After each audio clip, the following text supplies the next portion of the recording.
Victor? Victor? Victor? Victor? Yeah. Hey, it's Santa. Yeah? Yeah? You awake? Yeah, yeah. You don't fucking sound it. I am. What is it? We've got an opening tonight. Joe's sick. He says he can't make it in for the show. I want you to fill in. Yeah, I can do that. Yeah. It's midnight till 6 a.m. Yeah, midnight till 6, same as before, yeah? Exactly. You did a good job last time. Some songs, some bullshit, a couple of calls. Yeah, I'm in. Sure? You got the stamina for the night shift? You sound fucked. Well, I am fucked. But I got it. Certain? It's the last chance to say no. Santa, hey, tell him. I'm fucking coming, alright? I'm in.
Victor, you're late.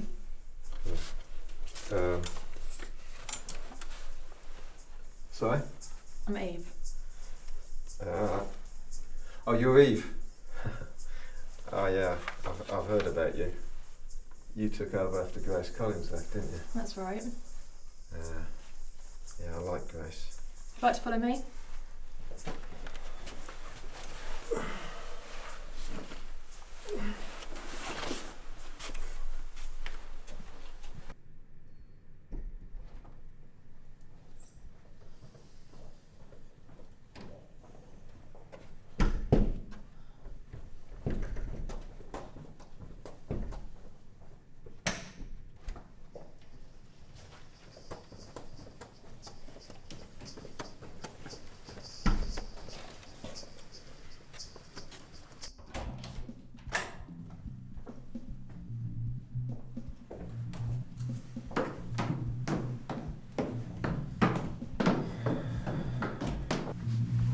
Right, so you'll be in the self-op studio all night. I'll be next door getting the other studios ready for the morning show, so if you need anything, I'll be on hand.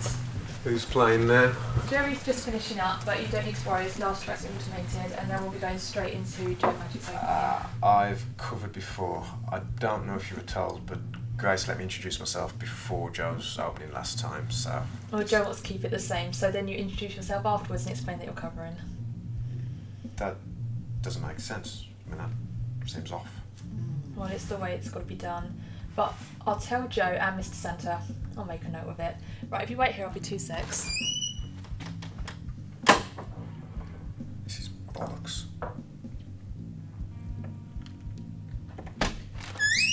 It's ready now.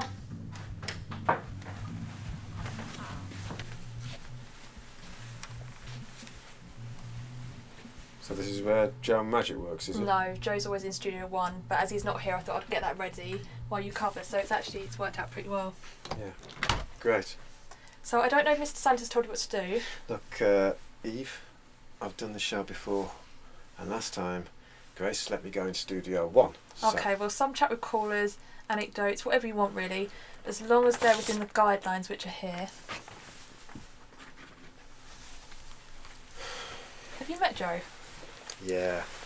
He's great, isn't he? So, this playlist, is it all on auto, yeah? Yeah, unless there's anything that you really want to play, then just flick back to the playlist afterwards. We do need jingles 15 times an hour though. Yeah, I got it. Okay, 2 secs.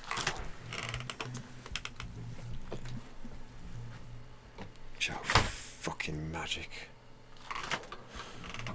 Right, so what Joe normally does is he gets a call on in the second hour. I don't suggest that you take too many, and his regulars probably won't be calling in as he's not here. I don't know, have you actually heard the show before?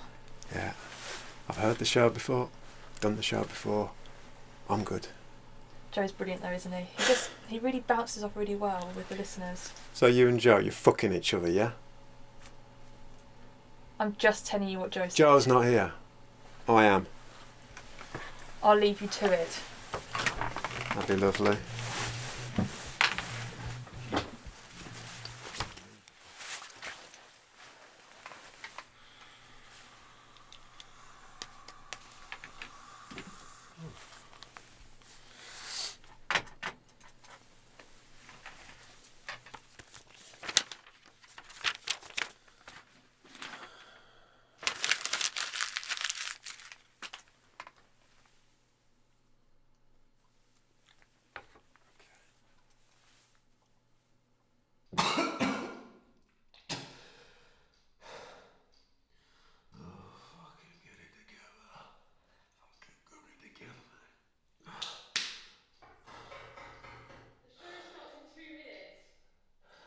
I'm fucking coming.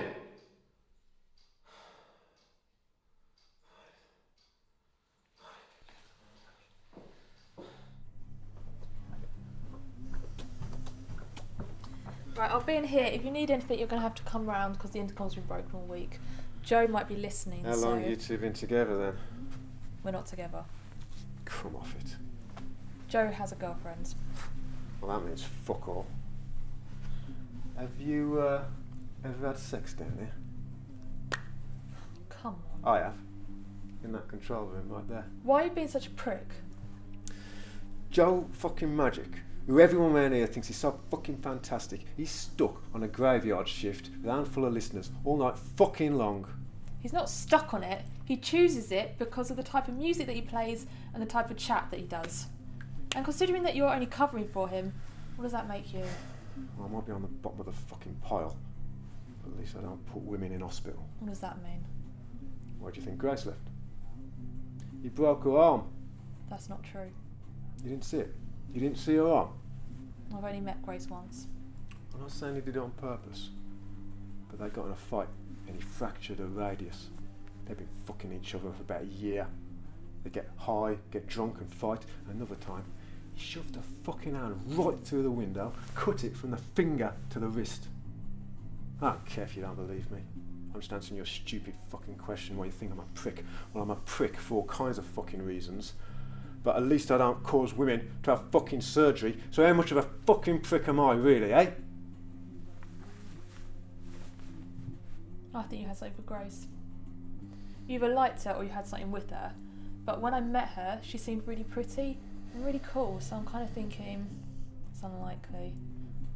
So I'm guessing that you're jealous because she had something with Joe. Believe what you fucking like. She's not even on the scene anymore and you are. God help us. So...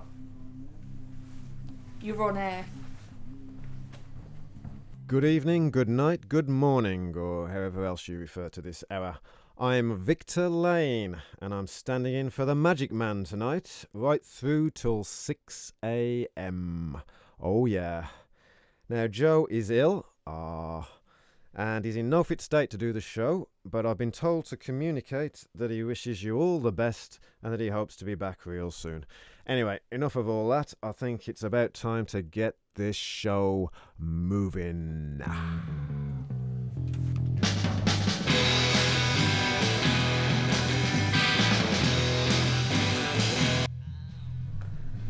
Hi Joe, it's Eve. I'm going to be downstairs, but I've just popped up for a minute. Can you please text me? I could see you in the morning after the show. Could I come round? Can you please just get back to me? Just send me a text.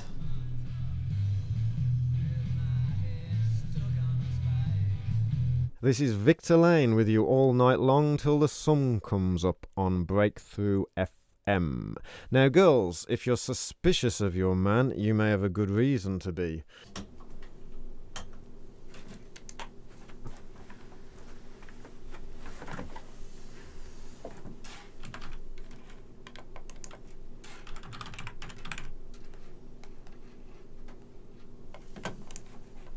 (469821111). Now it's just coming up to 12:45, so we've got 3 songs in a row to take us up to the hour, then the news, then a few calls mixed in with the music, so get calling.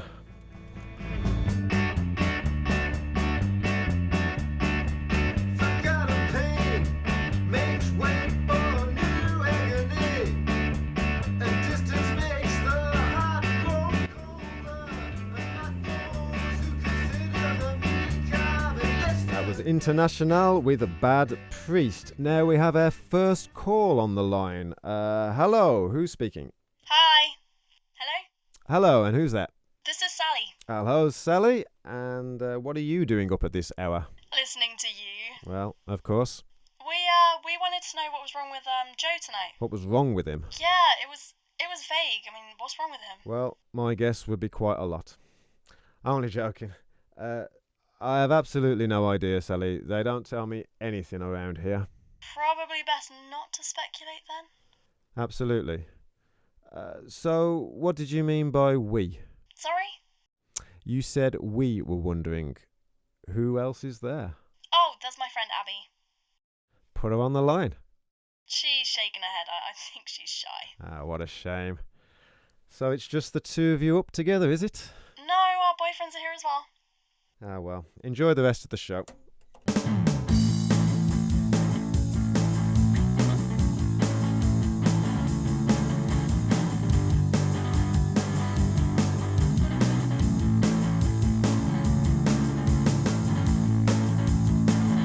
Now, we have another caller on the line.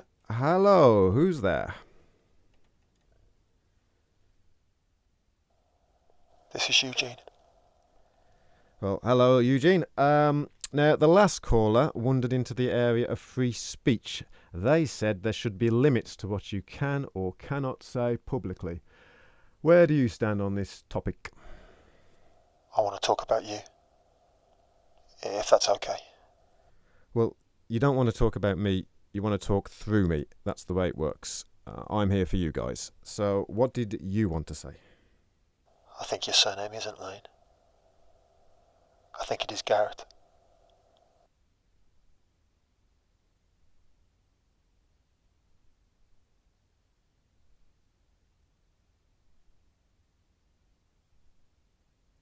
It's Lane. Victor Lane. I know it's not. Or, it never used to be, at least.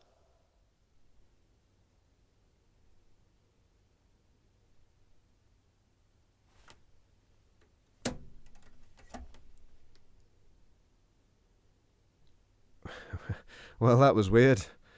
But that's what you come to expect on a late night show like this. I'll be back after these 3 great tracks. What was that? Nothing. You can't have dead air like that. Don't give me that on-air radio training shit. You can't. No one's fucking listening anyway. Well, they clearly are, because they're calling in. Well, it's done now, isn't it? So... Who was he? No idea. But if he calls back, don't let him on. Don't out on anything from a withheld number. I don't need fucking telling.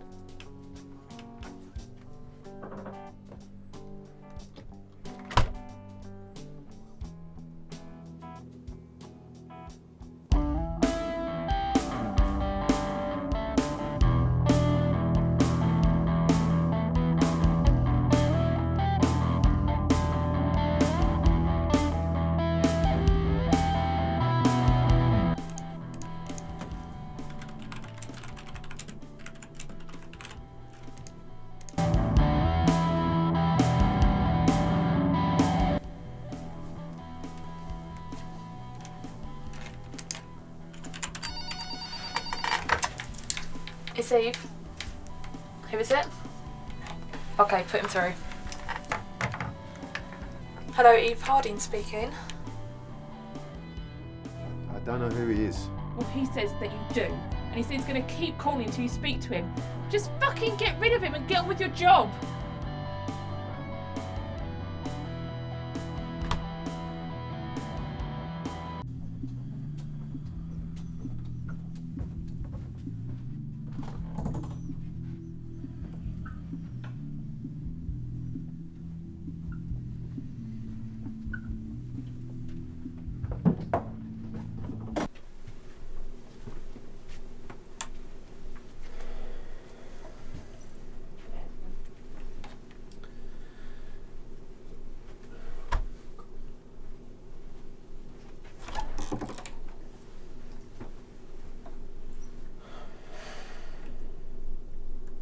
It's Victor.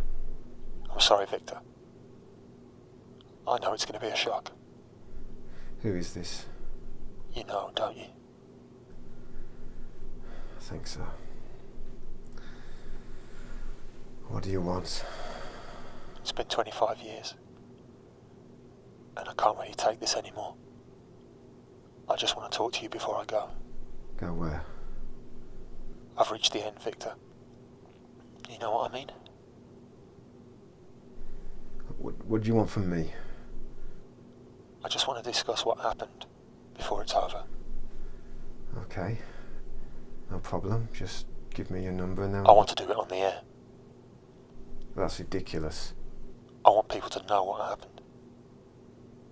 Well, that doesn't make any sense. How the hell did you find me?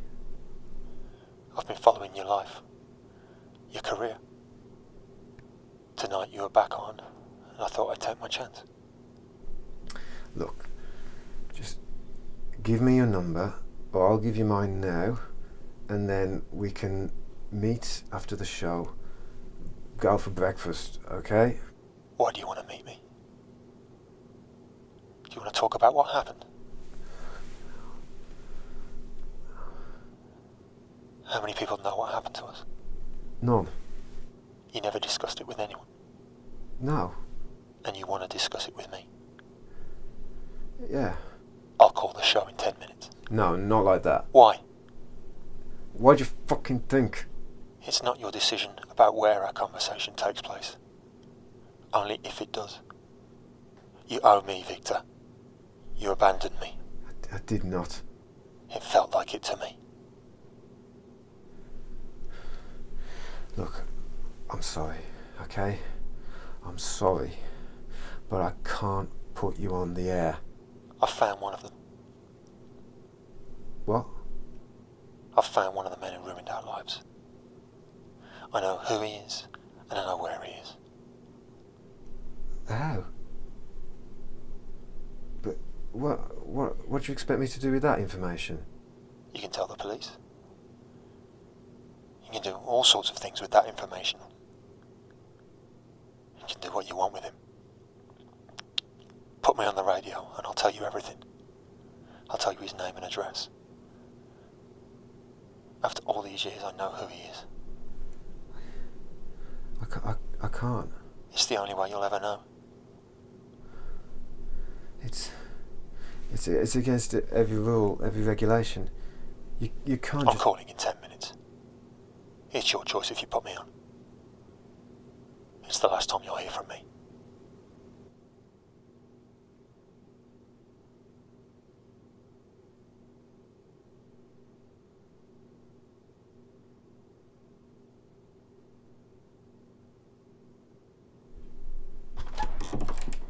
Well? Yeah, it's finished. Just give me a moment, will you?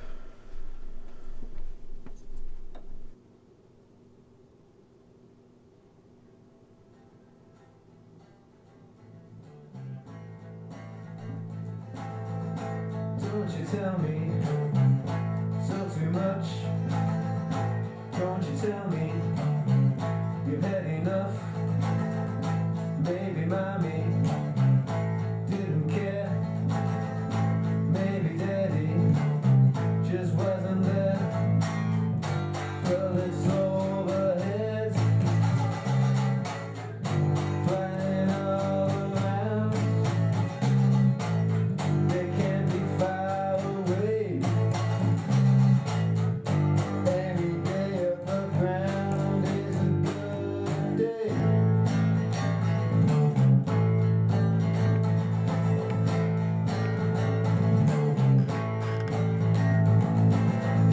Don't you tell me it's too late.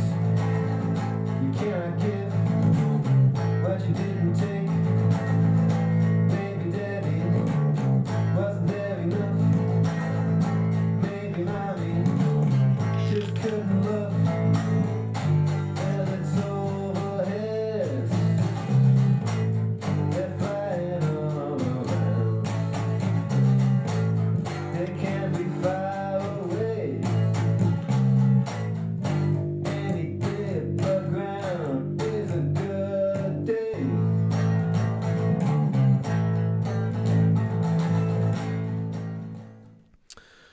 Well, I hope you enjoyed that track. It's one of my favourites at the moment. Now, we have another caller on the line. I think I know who this person is.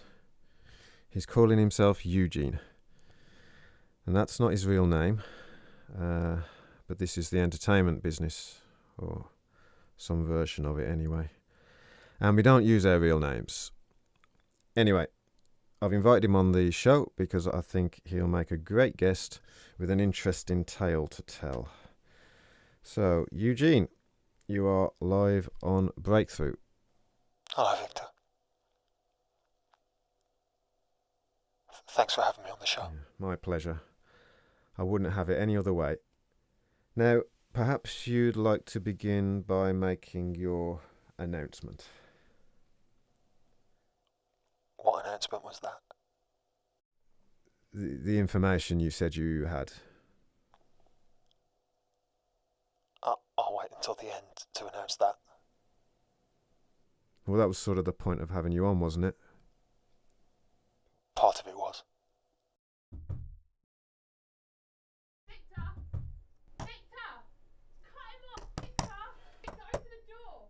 Come on, cut him.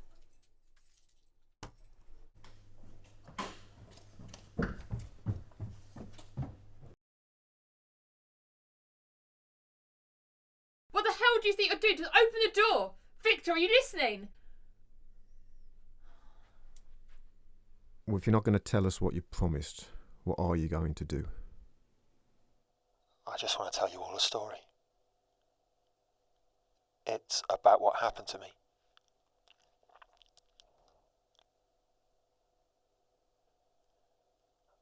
Are you there, Victor? Of course. You might want to warn the listeners. Some of these details will be disturbing.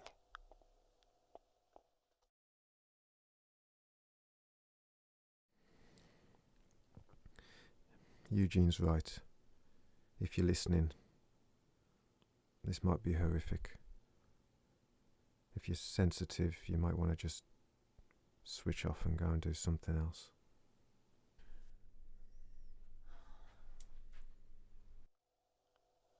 I was 12 years old. At a campsite in Devon.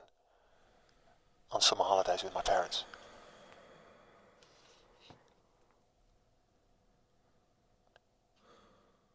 I made friends with two boys. They were the same age or a little bit older. Niall and Steve. They used to take me to the woods next to the campsite, where there was a beautiful river running through. We used to skim stones and find frogs.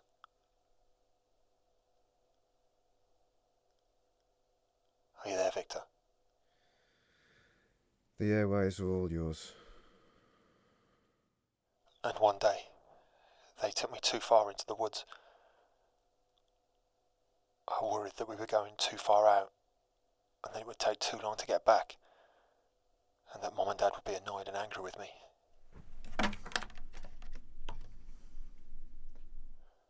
And on the other side of the woods was an old farm building. It was burnt out, the walls crumbling. It was a wreck. Niall and Steve led me in there. I thought for a second that it might be exciting. But when I got in, I saw a glimpse, only a glimpse, of something that I didn't understand. Now that I've pieced it all together, as an adult, I know what I saw.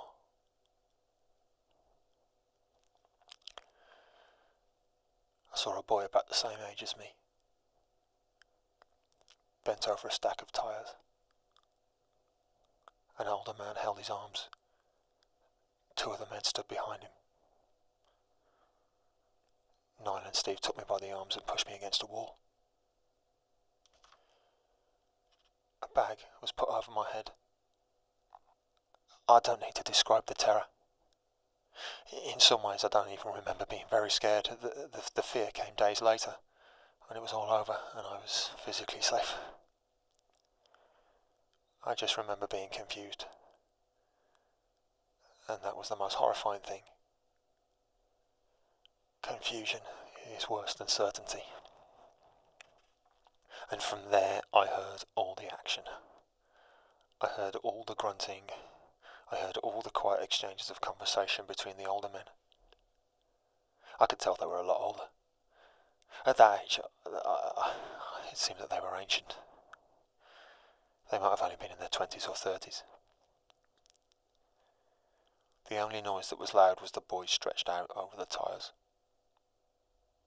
He cried out loudly a couple of times, and then I would hear a smack and he would go quiet. I had no idea what was happening to him, but I would soon find out. That boy cried in the corner while he had to listen to the same thing happening to me. It hurt. Being raped hurts. But again, I only remember the confusion. I couldn't see the men. I had no idea what they looked like. After they all had their turn with me, they got me dressed and made me and the other boy hold hands. I still had the bag on my head. Niall and Steve marched us both away. Me and the other boy stumbled so many times, but we never let go of each other. They made us walk for 10 minutes or so, and then told us not to take the bags off. And then they ran away. I don't know how long it was that I held on to the other boy. Neither of us said a word. It might have even been an hour before I took the bag off. I then reached up and lifted the bag off the other boy's face. It was the first time I'd seen you. You'd stopped crying by then, but your skin was white. How did you feel when the bag came off and you saw me? Relieved. Tell me what happened next, so that I know you remember it like I do. We walked down to the river. We skimmed stones. What then? I asked you if you were going to tell your mum. You said no. I said, well, I wasn't going to tell mine either. Then we walked back to the campsite. Went to the toilet. And I washed myself off with cold water. How did your parents react when you got back? They didn't. They didn't even seem to think I'd been gone that long. We went home the next day, and I gave you my address. We only wrote to each other 5 times, Victor, and then you stopped writing to me. Why? I wanted to move on. I only ever thought about this when you contacted me. The rest of the time I just wanted to put it out of my head. You let me down. You abandoned me. That's ridiculous. I only met you once. I didn't owe you anything. I didn't want to keep dredging this up. You still have my letters? No. I've got yours. I never stopped thinking about it. Not a day went by. How did you manage to block it out? I don't know. I was aware of it being there, but the details, they were hidden. When did the bleeding stop? Not for a long time. What was the worst thing for you? It's hard to say. For me, it was that I didn't see their faces. So theoretically, I could have been Raped by any man you've ever met for the rest of your life. problems with trust. You could say that. Did you see Niall and Steve again?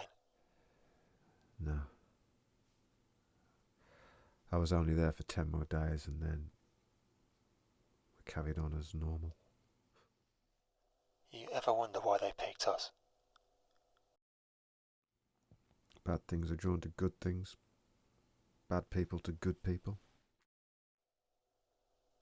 That's as good an explanation as any. Eugene, now that you've ruined my life, perhaps you could tell me the name of the person you found. Was it Steve? Was it Niall? Was it one of those men?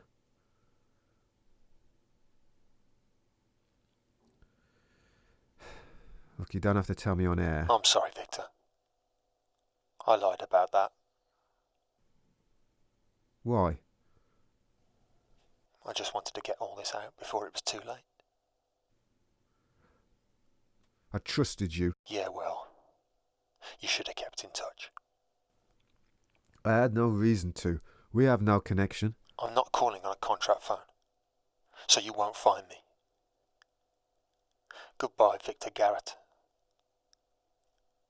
Thanks for letting me talk, though. I wanted that, at least. Don't go, Eugene.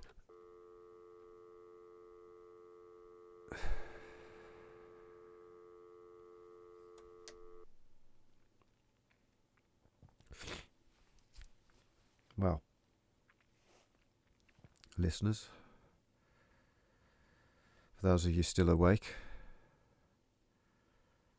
I told you it'd be entertaining, didn't I?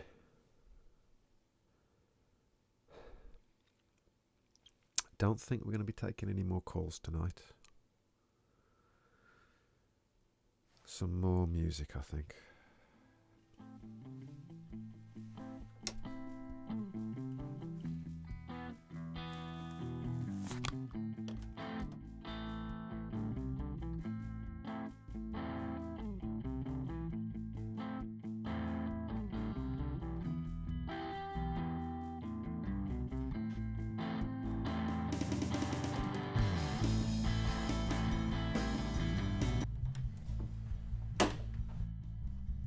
Can't be chatting about that stuff on air. Mr. Santa's not answering, but Joe just texted back. He's coming in now. Fuck Joe. Fuck him. Fuck that cunt. Where are my fucking keys?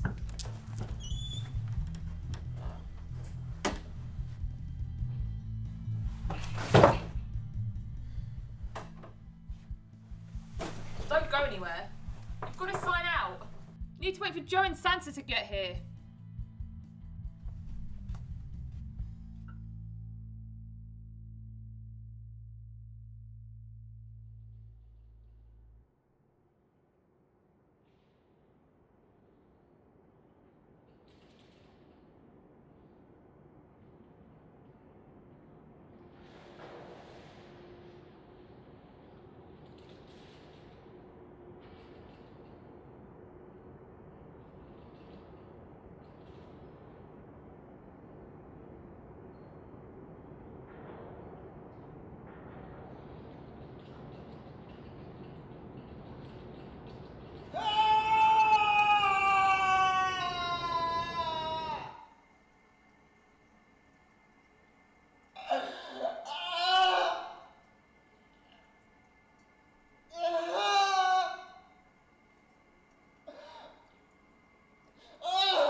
Thanks for having me on the show. I just want to tell you all a story. You might want to warn listeners that some of these details will be disturbing. I was 12 years old, staying at a campsite in Devon on a summer holiday with my parents. I saw a boy about the same age as me, bent over a stack of tyres. An older man held him by his arms. Two of the men stood behind him. Nine and Steve took me by the arms and pushed me face first against a wall. A bag was put over my head. I don't need to describe the terror, though in some ways I don't even remember being very scared. The fear came days later.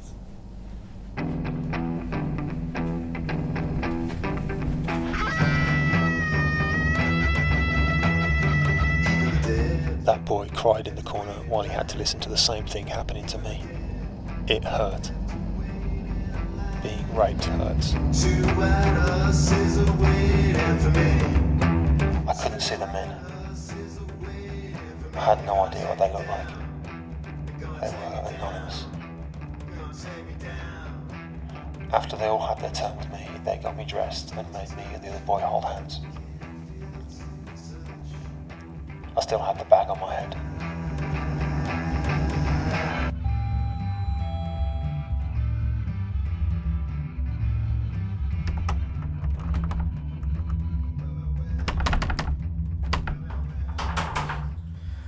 No one's gonna hear you, Grace. Fuck. Eve's the only one in there. What are you doing down there? Well, I'm off the show. So they've left Eve in charge the whole night.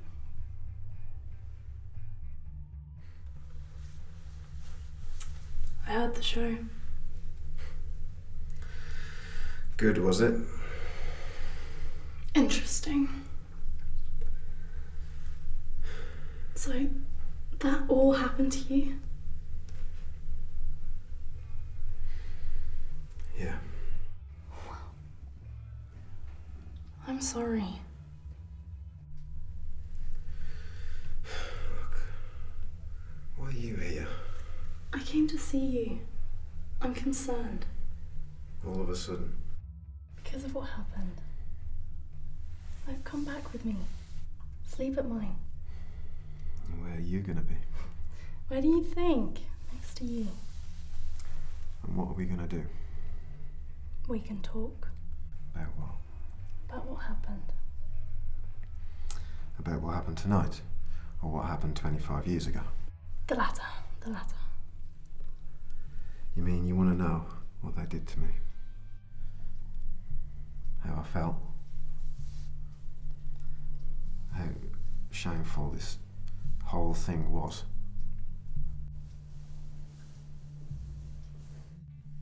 Yes.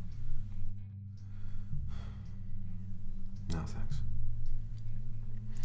I'm not into that. I'll get Eve to That show won't her. be necessary. Don't bother calling me again.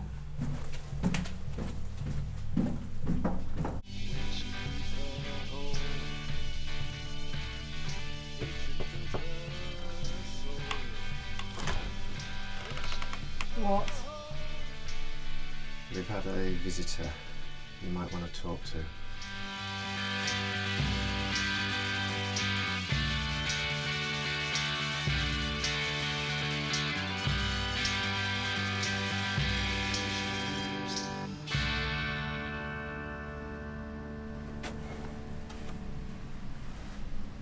Grace, do you have a minute?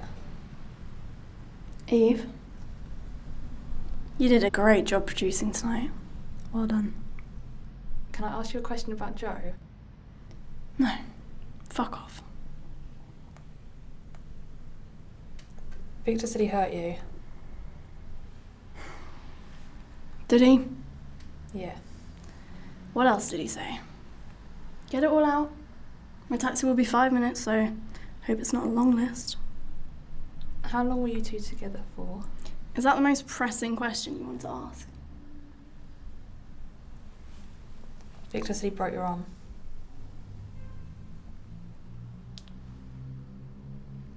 Anything else?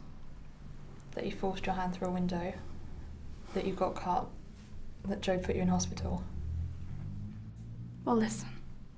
Victor is not the person to speak to when it comes to me and Joe. He's an ill-informed third party with an agenda and huge personal problems, as we've seen tonight. So it's not true? Whatever happened between Joe and I was strictly 50-50, give or take. We were both responsible. Nothing happened that I wasn't in control of. But you must still be glad that it's over. Well, I wouldn't say it's over. It's not as intense as it used to be. But we still have sex a couple of times a week. Whenever we can fit each other in, you know. Make the rest of the show a good one.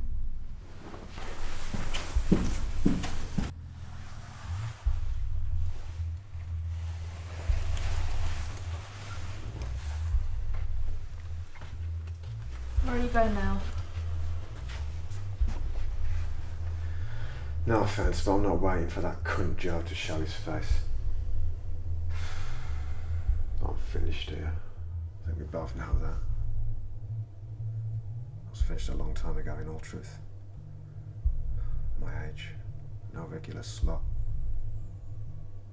What do you think happened to you, June? I don't know. If he calls again, though, let me know, will you?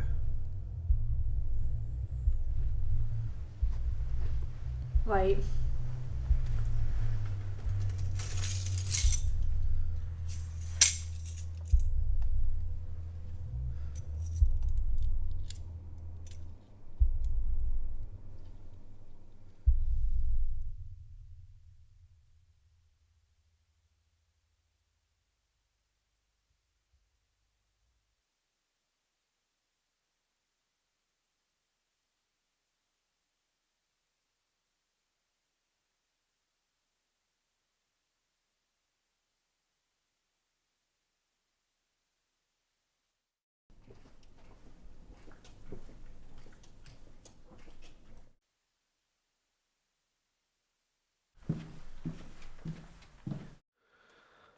Hello, listeners, or anyone still out there.